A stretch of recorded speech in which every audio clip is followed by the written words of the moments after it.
শ্রীলঙ্কার বিপক্ষে এই টেস্ট ম্যাচটা বাংলাদেশ না খেলে যদি অস্ট্রেলিয়া খেলতো তাহলে কি হতো, আমরা যদি একটু অনুমান করার চেষ্টা করি। আমার যেটা ধারণা সেটা হলো যে তৃতীয় ইনিংসে অস্ট্রেলিয়া হয়তো 250 রানের লিড নিত এবং শ্রীলঙ্কাকে অন্তত 60 ওভার ব্যাট করার চান্স দিয়ে তারা ম্যাচ জেতার একটা চেষ্টা করতো। কারণ এটাই আসলে অস্ট্রেলিয়ার ক্রিকেটের সংস্কৃতি, এটাই অস্ট্রেলিয়ার ক্রিকেটের মাইন্ডসেট বা অস্ট্রেলিয়ার ক্রিকেটের মানসিকতা, জেতার চেষ্টা করা। এবং যেখানে আসলে একটা বিশ্ব চ্যাম্পিয়ন বা বিশ্বমানের দলের সাথে বাংলাদেশ দলের পার্থক্য, বাংলাদেশ এই টেস্ট ম্যাচ ড্রই করতে চেয়েছে, তারা আগে ড্র নিশ্চিত করতে চেয়েছে, তারপরে তারা অলৌকিক কোনো কিছু আসলে আশা করেছে। না হলে পঞ্চম দিনে গিয়ে বাংলাদেশ প্রায় 300 রানের লিড নিয়ে ইনিংস ডিক্লেয়ার করেছে এবং শ্রীলঙ্কাকে ব্যাট করার সুযোগ দিয়েছে মাত্র 36 ওভার, 37 ওভার। তো এর ভেতরেও বাংলাদেশ চারটা উইকেট ফেলে দিয়েছে এবং আক্ষেপ আসলে বাড়িয়েছে যে আর একটু সাহসী সিদ্ধান্ত কি নেওয়া যেত না, আর একটু আগে কি বাংলাদেশ আসলে ডিক্লেয়ার করতে পারতো না। এই যে কি হেরে গেলে কি হবে, হেরে গেলে কত কথা শুনতে হবে, ট্রলের শিকার হতে হবে, সুতরাং কোনোভাবে হারা যাবে না। আমার মনে হয় যে এই মানসিকতার কারণেই বাংলাদেশ সিদ্ধান্ত নিতে পারেনি, অর্থাৎ আত্মবিশ্বাসের ঘাটতি ছিল।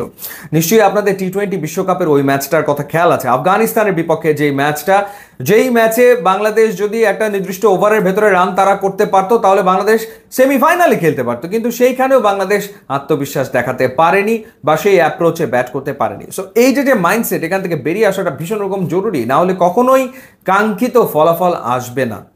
ব্যক্তিগত পর্যায়ে ডেফিনেটলি নাজমুল শান্ত যে অর্জন করেছেন সেটা বিরল, দুর্দান্ত ব্যাটিং করেছেন, ডাবল মানে 2 ইনিংসে 2টা সেঞ্চুরি করেছেন এবং ক্যাপ্টেন হিসেবে প্রথম কোনো বাংলাদেশি সে এক টেস্টে 2 ইনিংসে সেঞ্চুরি করলো এবং শান্ত আরও একটা রেকর্ড করেছেন।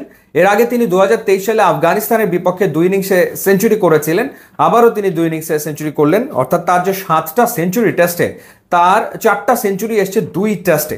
এই নজির বাংলাদেশের অন্য কোনো ব্যাটারের নেই। শান্ত ডেফিনেটলি লঙ্গার ভার্সন ক্রিকেটে দুর্দান্ত ব্যাটার, ওয়ানডেতেও তিনি দারুণ ব্যাটিং করবেন এবং ভবিষ্যতে আরও ভালো করবেন।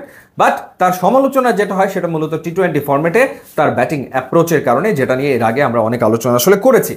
সো যাই হোক, শান্তর এই সেঞ্চুরি ডেফিনেটলি অ্যাপ্রিসিয়েট করার মতো, সুপার ব্যাটিং তিনি করেছেন, কোনো সন্দেহ এ ব্যাপারে নাই।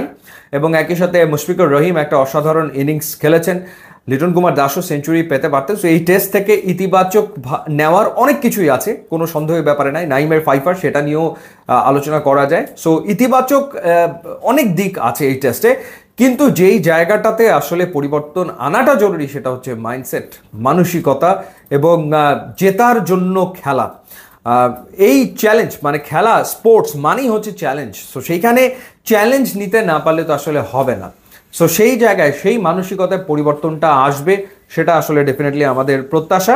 সো দেখা যাক সেকেন্ড টেস্ট ম্যাচে বাংলাদেশ কেমন করে, আশা তো করবো ভালো করবে। So let's see.